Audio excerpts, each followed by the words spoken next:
అన్న నేను మళ్ళీ వస్తాను. ఓకే అన్న. అరే ఏం చేస్తున్నావు రా? కంట్లో నెత్తికెక్కినాయి అయింది నీకు? సారీ అన్న, చూసుకోలేదు. మొబైల్ కి ఏమైనా కావాలి కానీ నీ పని ఉంటుంది బిడ్డ, చెప్తున్నా జాగ్రత్తగా చూసుకొని పని చేయి.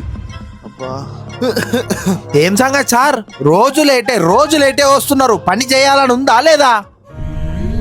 పోనాడు పని చేసుకోపో.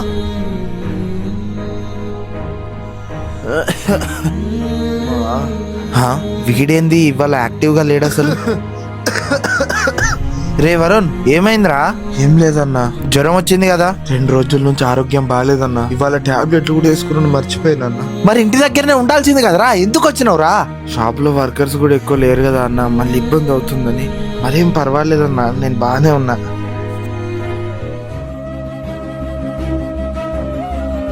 అరే ఇగో ఈ డబ్బులు తీసుకొని వెళ్ళి ఫస్ట్ హాస్పిటల్ చూపించుకోపో. అట్లనే ఇంటి దగ్గరనే ఉండి మంచిగా ఏదాకా రెస్ట్ తీసుకో, అర్థమైందా?